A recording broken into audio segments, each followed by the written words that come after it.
की जीवन स्मरण। जय जय राम पार्वती पते हर हर महादेव। पुंडलीक वरदा हरि विठ्ठल।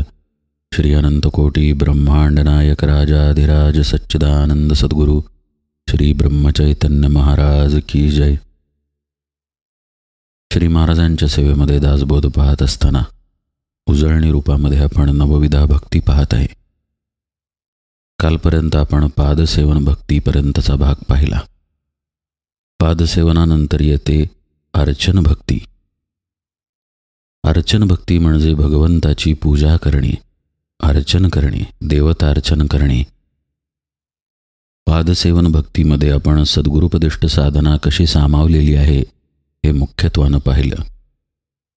तिथेही पादसेवनानंतर भक्ती असा शब्द होता आणि इथे सुद्धा अर्चनानंतर भक्ती असा शब्द आहे। सद्गुरूंकडून मिळालेल्या साधनेची अनेक अंगे असतात। एका ठिकाणी बसून साधना करणं हे त्याचं केवळ एक अंग झालं, पण त्या साधने व्यतिरिक्तचं जीवन अत्यंत महत्त्वाचं आहे। ते आपण कसं व्यतीत करतो यालाही महत्त्व आहे। भगवंताची साधना फक्त काही काळापुरती करायची आहे असं सद्गुरूंचं सांगणं असतच नाही।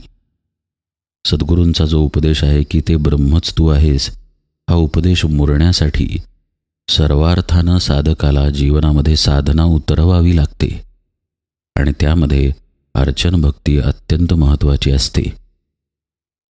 नियमितपणे घरातील पूजा करणे इतकाच अर्चन भक्तीचा अर्थ सीमित नाही। पूजेची वर्णनं पुष्कळ समर्थांनी या समासामध्ये केलेली आहेत, पण त्यामधून समर्थांना काय सांगायचं आहे हे समजून घेणं आवश्यक आहे। ते सांगतात, नाना आसने उपकरणे वस्त्रे अलंकार भूषणे मानसपूजा मूर्ती ध्याने या नाव पाचवी भक्ती। अशी सुरुवात करून भगवंताच्या मूर्तींचे प्रकार किंवा कशा पद्धतीनं पूजा करावी, कशा पद्धतीनं सामग्री अर्पण करावी हे सर्व काही ते सांगतात। पण या प्रत्येक प्रकाराला पाहताना साधकाची आंतरिक अवस्था पाहिली पाहिजे। असं पहा, आपल्याला आपली जी आवड असते त्याचं ध्यान लागलेलं असतं। वैषयिक माणसाला विषयाचं ध्यान असतं। एखाद्याला पैशाची आवड असेल, एखाद्याचं डोकं सारखं पैशामध्ये असेल तर त्याबद्दलचंच ध्यान त्याला असतं। जो सद्गुरुपदिष्ट साधनेमध्ये पूर्णपणे मुरून सद्गुरुचरणी लीन होतो, अनन्य होतो, त्याला त्याच पद्धतीचं ध्यान लागतं।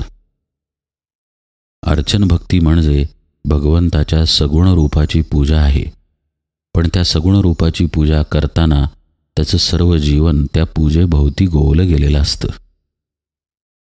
आपण पूजा करतो तेव्हा बहुतांश वेळेला दिवसातील एक पवित्र कार्य, महत्त्वाचं कार्य म्हणून ती करतो। अशी अर्चन भक्ती समर्थांनी सांगितलेली नाही। ते कार्य आहे, पण ते सद्गुरुपदिष्ट साधनेला धरून केलेलं कार्य आहे। श्री महाराज सुद्धा रामाची पूजा करतील, आपणही रामाची पूजा करतो, पण फरक काय आहे? श्री महाराज आत्मबुद्धीतून ती पूजा करतात आणि आपण देहबुद्धीतून करतो। श्री महाराजांकडून आत्मबुद्धीतून जशी पूजा घडते तशी आपल्याकडूनही घडावी याचा अभ्यास आपल्यापाशी असणं म्हणजे अर्चन भक्ती आहे। ज्या भगवंताच्या मूर्तीला आपण स्नान घालत आहे, वस्त्रालंकार घालत आहे, गंध लावत आहे, धूप दीप त्याच्या पुढे लावत आहे, आरती ओवाळत आहे, तो भगवंत मुळात आपल्या आत आहे याचं ध्यान असणं त्या ठिकाणी अत्यंत आवश्यक आहे। आपण वेगळे आणि देव वेगळे या भावनेनं अर्चन भक्ती असू नये। आपण तेच आहोत हा भाव जर त्या ठिकाणी असेल तर सद्गुरूंनी सांगितलेल्या उपदेशाला धरून ते पूजन होईल। अन्यथा आपण वेगळे राहिलो आणि भगवंत वेगळा राहिला तर मी याची पूजा करतो किंवा हा माझी पूजा घेतो अशा पद्धतीचा भाव तिथे नकळतपणे येईल। भगवंताचं अस्तित्व हे मूलतः निर्गुण स्वरूपातील आहे, पण त्या निर्गुण स्वरूपाच्या अस्तित्वाची जाणीव आपल्याला होऊ शकत नाही, कारण आपण आपल्या देहामध्ये अडकून आहोत। श्री महाराज एके ठिकाणी म्हणतात की आपल्याला विश्वास बसण्यासाठी, श्रद्धा बसण्यासाठी किंवा आपल्यातील भाव जागृत होण्यासाठी आपल्यासारखाच देव आपल्या समोर लागतो। रामचरित्र आपण अभ्यासलं. रामाच्या मूर्ती पहा, प्रत्येक मूर्तीमध्ये त्याच्या हातात धनुष्य आणि बाण आहे. आता प्रभू रामचंद्र 24 तास हातामध्ये धनुष्य घेऊन असायचे का? साहजिकच नाही. पण मूर्ती करताना आपण तशी ती घडवतो, कारण त्या मूर्तीमधून प्रभू रामचंद्र प्रतिबिंबित होतात. रामचंद्रांचं वैशिष्ट्य म्हणून धनुष्य बाण हाती देऊ, भगवान श्रीकृष्णांचं वैशिष्ट्य म्हणून मुरली हातामध्ये देऊ, पण मूलतः तो देव एकच आहे. मग हे रामचंद्र किंवा भगवान श्रीकृष्ण कोण? जे परब्रह्म सगुण रूपानं अवतरित झालं ते हे रामचंद्र, जे कौसल्याच्या पोटी अवतरित होऊन बाललीला करत मोठं झालं आणि नंतर रावणाचा वध करून ज्यांनी धर्माची स्थापना केली ते हे रामचंद्र. पण जर आणखी खोलामध्ये आपण गेलो तर हेच रामचंद्र पौगंडावस्थेमध्ये वसिष्ठ मुनींना शरण गेले आणि त्यांनी गुरुपदेश घेतला. वसिष्ठांनीही प्रभू रामचंद्रांना आत्मारामाचाच बोध केला. ते ब्रह्म तूच आहेस हे प्रभू रामचंद्रांचंच ज्ञान वसिष्ठांनी रामचंद्रांना दिलं. म्हणजे रामचंद्र कोण झाले? आत्मस्वरूपच झाले. आता आत्मस्वरूपाचं तत्त्वज्ञान किंवा आत्मस्वरूपाबद्दलचा सिद्धांत काय सांगतो? आत्मस्वरूप हे सर्व काळी समान आहे. म्हणजे जे आपलं आहे तेच आपल्या आईवडिलांचं आहे, तेच शेजाऱ्या पाजाऱ्यांचं आहे आणि तेच आत्मस्वरूप चराचराला व्यापून आहे. म्हणजे जो आत्माराम प्रभू रामचंद्रांचा आहे तोच आत्माराम आपलाही आहे. मग आता रामाच्या मूर्तीची पूजा करताना याचं भान राहिलं पाहिजे ही समर्थांची अपेक्षा आहे. समर्थांचीच काय, यच्च यावत सर्व सद्गुरूंची हीच अपेक्षा आहे की एकाकार बुद्धीनं पूजन केलं गेलं पाहिजे. आपण वेगळे आणि देव वेगळे अशी पूजा संतांना मान्य नाही. हे मर्म सत्संगतीमध्ये गेल्याशिवाय कळून येत नाही. हे मुळात कळतच नाही की देवांची पूजा करायची म्हणजे नेमकं काय करायचं असतं. पूजनामध्ये एक महत्त्वाचा भाग येतो आणि तो म्हणजे समर्पणाचा. समर्थ म्हणतायत, काया वाचा मने चित्ते वित्ते जीवे प्राणे सद्भावे भगवंत अर्चने या नाव अर्चन भक्ती. शब्दार्थ पाहिला तर आपला देह भगवंताला अर्पण करावा. आपली वाचा, आपलं मन, आपलं चित्त, आपलं जे काही धन आहे ते, आपला जीव, आपला प्राण सद्भावानं भगवंताला अर्पण करणं म्हणजे अर्चन भक्ती. पण म्हणून भगवंतापुढे जीव द्यायचा आहे का? आत्महत्या करायची आहे का? असा इथे अर्थ नाही. आपल्या घरातील सगळं धन भगवंतासमोर ओतून टाकायचं आहे का? असा इथे अर्थ नाही. मन भगवंताला अर्पण करायचं म्हणजे तरी काय आणि चित्त अर्पण करायचं म्हणजे तरी काय हे समजून घेणं अत्यंत आवश्यक आहे. मन भगवंताला अर्पण करणे म्हणजेच मनाचे अमन करणे. शून्यावस्थेकडे मनाला नेणे म्हणजेच मन भगवंताला अर्पण करणे. एक लक्षात घ्या, मनाची हालचाल किंवा अस्तित्व हे शब्दरूपानं प्रगट होतं आणि भगवंत निःशब्द स्थितीमध्ये आहे. जर एखाद्या ठिकाणी आपल्याला धूर दिसला तर आपण समजतो की तिथे आग लागली आहे, किंवा पाणी गरम आहे का तर पाण्यावरती वाफ येते, किंवा पाण्याचा गरमपणा हात जवळ नेल्यानंतर जाणवतो. प्रत्यक्ष स्पर्श न करताही आपल्याला कळतं की पाणी गरम आहे. प्रत्यक्ष आगीपाशी न जाताही आपल्याला लांबून धूर पाहून कळतं की तिथे आग आहे. तसंच मनाचं अस्तित्व विचार रूपानं, शब्द रूपानं प्रगट होतं. मग असं पहा, भगवंताच्या ठिकाणी कोणतीही वृत्ती जर नसेल, सच्चिदानंद स्वरूप जर भगवंत असेल, तर तिथे शब्दांचा, विचारांचा गोंधळ असेल का? मुळीच नाही. त्यामुळे सद्गुरुपदिष्ट साधनेमध्ये जेव्हा आपलं मन शांत व्हायला लागतं तेव्हा ते भगवंताला अर्पण व्हायला लागतं. व्हायला लागतं असे शब्द इथे वापरले आहेत. याचं कारण ते एकदम होत नाही. काही काळ शांत होतं आणि पुन्हा विचारांवरती येतं. पुष्कळ काळ विचारांवरती राहतं आणि मग पुन्हा काही काळ शांत होतं. जेव्हा जेव्हा ते शांत होतं, जेव्हा जेव्हा शून्यावस्था येते, तेव्हा निश्चित समजावं की ते मन भगवंताला अर्पण झालेलं आहे. आणि आणि हे मनच सर्व गोष्टींना माझेपणा देतं. आपली काया म्हणजे आपला देह, आपली वाचा, आपलं चित्त, आपल्यापाशी असलेलं धन संपत्ती, आपल्यापाशी असलेला आपला जीव, इतकंच काय आपला प्राण, याला माझेपणा मनाच्या मार्फतच मिळालेला आहे. पण मनच जेव्हा शांत होतं त्यावेळी हा माझेपणा टिकवून ठेवायला तिथे कोणतं साधनच राहत नाही. कुठल्या माध्यमानं आता माझेपणा तिथे राहणार? माझा मुलगा अशी वृत्ती उत्पन्न होण्यासाठी तिथे मनच नाही. माझा पैसा, माझा देह अशी वृत्ती उत्पन्न होण्यासाठी तिथे मनच नाही. आणि तशी वृत्तीच नसेल तर तो माझेपणाही तिथे नाही. हे झालं मन अर्पण होणं. आणि असं होणं म्हणजेच मानसपूजा आहे. समासाच्या सुरुवातीला समर्थ म्हणतात, नाना आसने उपकरणे वस्त्रे अलंकार भूषणे मानसपूजा मूर्ती ध्याने या नाव पाचवी भक्ती. आता हे मानसपूजेचं जे स्वरूप आहे ते साधन मार्गात पुढे गेल्यानंतर प्रगट होणार आहे. ही सुरुवात निश्चित नाही. त्यामुळे सुरुवात करताना आपण आपल्या सद्गुरूंना आपल्या मनश्चक्षूंसमोर आणावं, त्यांना स्नान घालावं, त्यांच्या पावलांची पूजा करावी. जे काही भावानं आपण करू शकू पूजनामध्ये ते सर्व काही करावं. श्री महाराजांना मानसपूजा अत्यंत प्रिय आहे. ही अर्चन भक्तीमध्ये अशासाठीच येते कारण हा मार्ग आपल्या मनाला अर्पण करण्याचा मार्ग आहे. कुठल्याही मानसपूजेच्या शास्त्रामध्ये किंवा साधनेमध्ये पहा, कायम करतच राहिला आहे साधक मानसपूजा असं मानसपूजेचं स्वरूप नसून ती ध्यानामध्ये शिरण्याची सुरुवात आहे. मानसपूजा करून शांतपणे सद्गुरूंच्या किंवा भगवंताच्या पायावरती डोकं टेकल्यानंतर साधक खोल ध्यानामध्ये उतरतो. आता त्याला आपल्या मनाचा संबंध मागे ठेवायचा आहे. आता त्याच पूजेत बसायचं नाही. पूजन करून झालं, आता ध्यानामध्ये उतरायचं आहे. ज्या सद्गुरूंच्या सगुण स्वरूपाची पूजा मानसपूजेमध्ये आपण केली तेच सद्गुरू अंतरी स्थित आहेत आणि आपल्याला आपल्या आत्मस्वरूपाकडे नेत आहेत, हा अनुभव आता घ्यायचा आहे. म्हणजे पहा, आधी शुचिरभूत होऊन मानसपूजा करणं ही अर्चन भक्तीच झाली. मानसपूजा केल्यानंतर आपण जे ध्यानामध्ये उतरणार ती सुद्धा सद्गुरूंची पूजाच आहे.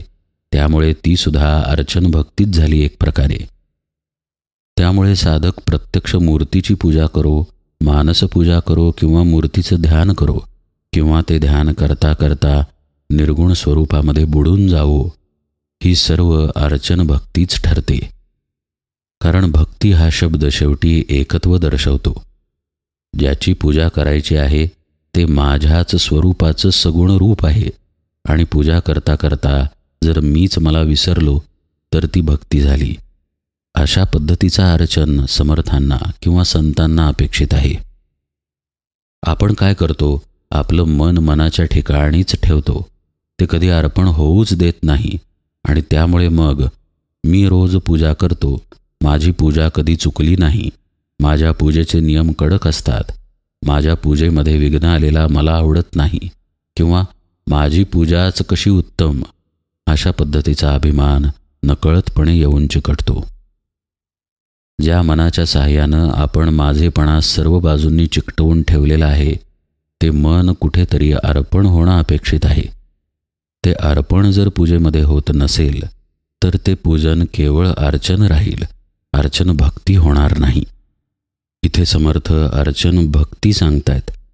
सद्भावे भगवंत अर्चावे असे त्यांचे शब्द आहेत. सद्भाव म्हणजे काय? हाच भाव की आपण जे आत्मस्वरूप आहोत त्या आत्मस्वरूपाचं हे सगुण रूप आहे. म्हणजे प्रत्यक्षतः आपण आपल्या स्वरूपाचीच पूजा करतो आहे. हा भाव म्हणजेच सद्भाव. सत असा शब्द आहे पहा सद्भावामध्ये. हा सच शब्दच परमात्म्याला आपल्या आत्मस्वरूपाला दर्शवतो. मग समर्थ पुढे म्हणतात, ऐसेची सद्गुरूचे भजन करून असावे अनन्य या नाव भगवत भजन पाचवी भक्ती. अनन्य हा शब्द आला पहा, कारण वेगळेपण तिथे नाहीच. ते करून म्हणजे पूजन करून अनन्यतेनं तिथे राहायचं आहे. म्हणजे पूजा करताना आपण आपली स्थूल इंद्रिय निश्चित वापरू. देहानंच भगवंतापुढे बसू, त्याची मूर्ती हातामध्ये घेऊन त्या मूर्तीला स्नान घालू, अत्तर लावू, वगैरे वगैरे सर्व उपचार करू. मनामध्येही आपले हे उपचार सुरूच असतील.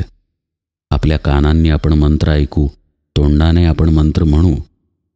जर अशी सगुण पूजा करत नसू, मानस पूजा करत असू, तर आपलं मन तिथे आहेच. मनाने आपण सगळं काही कल्पू आणि शेवटी भगवंताला प्रणाम करू. त्याच्या पायावरती आपण डोके टेकू. इथे आपण ज्या अनन्य भावानं, म्हणजे मी आणि भगवंत निराळे नाही, या भावानं पूजन केलेलं आहे, त्या भावामध्ये आता निःशब्दपणे शिरायचं आहे. आता पूजा थांबली. आता मनाचा व्याप थांबला. आता कोणताही उपचार नाही. आता मात्र आपण आपल्या मनाला बाजूला सारून त्या अनन्य भावामध्ये शिरण्याचा प्रयत्न करायचा आहे, आणि तेही निःशब्दपणे. असं निःशब्दपणे या अनन्यतेमध्ये शिरणं म्हणजे भगवत भजन आहे, आणि हीच खरी अर्चन भक्ती आहे. इथे आता एकरूपत्व झालं. लग्नाचं आपण उदाहरण पाहूया. मुलगा मुलीला पाहतो, मुलगी मुलाला पाहते. एकमेकांना पसंत करतात दोघे. लग्नाच्या बोहल्यावरती उभे राहतात. लग्न लागतं. एकमेकांच्या गळ्यात हार घालतात. मंगळसूत्र बांधलं जातं. सर्व काही विधी होतात. हे सर्व पूजन चालले बरं का, अर्चन चाललंय देहाच्या अंगानं. आता त्यांना जर विचारलं की तू कुणाचा किंवा तू कुणाची, तर ती सांगते मी ह्याची, आणि तो सांगतो मी हिचा. आता ते दोघे एकमेकांचे झाले. लग्न झाल्यानंतर एकमेकांचे होऊन राहिले. हा झाला त्यातला भाव, अनन्यतेचा भाव. म्हणजे अर्चन होताना सुरुवातीला ते देहाच्या मनाच्या अंगाने निश्चित होईल, पण आतमध्ये असा भाव पाहिजे की मी भगवंताचा, भगवंत माझा, आणि त्याच्या पुढे जाऊन भाव असा पाहिजे की मीच तो आहे. सहा अहम. हा भाव त्या पूजनामध्ये उतरणं म्हणजे खरी अर्चन भक्ती होणं. आणि हा भाव जर आतमध्ये मुरला तर मग शब्दांची गरज लागत नाही. जसं ती बायको लग्नानंतर मी ह्याची आहे असा जप काही करत बसत नाही. नवराही तसा जप करत नाही की मी हिचा आहे, पण दोघेही एकमेकांचे असतात. याच पद्धतीनं ज्या आत्मस्वरूपाच्या सगुण रूपाची आपण पूजा केली, मग ती देहाने केली असो किंवा मानस पूजा केलेली असो, ती पूजा झाल्यानंतर आता ते सगुण स्वरूप ज्या आत्मस्वरूपाचं आहे तेच मी आहे या भावामध्ये निःशब्द राहणं, स्थिर राहणं, तिथं आपलं मन उठू न देणं, निर्विचार राहणं, शून्यावस्थेमध्ये राहणं, ही अर्चन भक्ती आहे. खऱ्या अर्थानं मग ते अर्चन ठरतं, कारण आपलं सर्वस्वानं तिथं समर्पण घडतं. पत्रम पुष्पम फलम तोयम हे निमित्त झालं. निमित्ताच्या मागे जो निमित्त करणारा आहे तो स्वतःला तिथे अर्पण करतो, आणि मग ती खरी भक्ती ठरते. अर्चनाला भक्तीची जोड मिळते, आणि दोन्ही मिळून अर्चन भक्ती होते. समर्थ म्हणतात, मने भगवंतास पूजावे, कल्पून सर्वही समर्पावे, मानस पूजेचे जाणावे लक्षण ऐसे. या ओळीमध्ये सर्वही हा शब्द अत्यंत महत्त्वाचा आहे.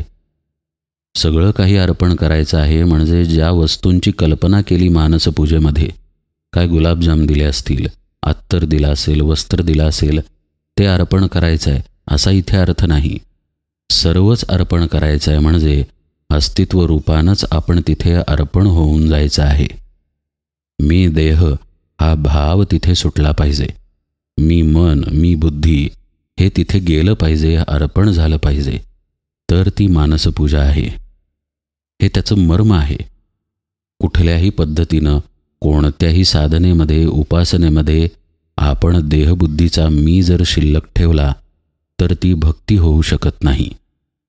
श्रवण असो, विष्णुस्मरण असो, कीर्तन असो, पादसेवन असो, किंवा आता पाहतोय ते अर्चन असो, प्रत्येक ठिकाणी आपल्याला आपल्या देहाला विसरून समर्पित व्हायचं आहे, तर ती भक्ती ठरेल.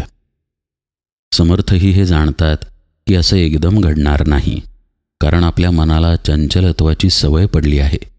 देहबुद्धी आपली दृढ आहे. त्यामुळे एकदम असं न घडता हळूहळूच ते घडेल. त्याचा मार्गच समासाच्या शेवटी समर्थ सांगतायत. जे जे आपण असं पाहिजे ते ते कल्पून वाहिजे, येणे प्रकारे की जे मानस पूजा. आपल्या मनाला समर्पित करण्याचा तुम्ही अभ्यास करा त्या मानसपूजेमध्ये. मग कल्पनाच करतं न मन, तर मग पूजेबद्दलची कल्पना करून ती कल्पना भगवंताला अर्पण करा. अर्पण केल्यानंतर ती आता आपली राहिली नाही. मग परत आपल्याकडे आपण ती कल्पना घ्यायची नाही. अशा पद्धतीनं मन हळूहळू भगवंताला अर्पण करायचं. असा अभ्यास करा. या अभ्यासामध्ये शांततेचा निश्चित अनुभव येतो. ज्यांनी प्रामाणिकपणे आपल्या सद्गुरूंची किंवा सद्गुरूंच्या मार्गदर्शनानुसार भगवंताची मानसपूजा केली आहे, त्यांना निश्चित हा अनुभव येतो की कालांतरानं मानसपूजेमध्ये आपलं मन शांत व्हायला लागतं. एक प्रकारची निःशब्द स्थिती, निस्तरंग अवस्था आपल्या चित्तावरती यायला लागते. अशी शांतता साधकानं जीवनामध्ये व्यवहारामध्ये अनुभवलेली नसते. मग त्याला आतूनच आत्मविश्वास वाटतो की हो, माझ्या मनाचं आमन होऊ शकतं, शून्यावस्थेपर्यंत मी जाऊ शकतो. अशी मानसपूजेमधून किंवा सगुण मूर्ती अर्चनामधून सुरुवात होत होत साधक शेवटी आपल्या मनाला अर्पण करायला शिकतो. अमन अवस्थेमध्ये पोहोचायला आणि नंतर उन्मन अवस्थेमध्ये पोहोचायला शिकतो. आणि असं जेव्हा घडतं तेव्हा ते अर्चन न राहता त्याची अर्चन भक्ती होते. आता अर्चन झाल्यानंतर पुढे 6वी भक्ती येते, वंदन भक्ती. वंदन म्हणजे काय? सोप्या भाषेत सांगायचं तर नमस्कार करणे, म्हणजेच शरण जाणे, म्हणजेच तिथेही समर्पण आहे पहा. समर्थ आता वंदन भक्तीमध्ये काय सांगत आहेत तो भाग उजळणीमध्ये आपण यथावकाश पाहूया. आज निरूपण सेवेला इथेच विराम देतो. जानकी जीवन स्मरण. जय जय राम.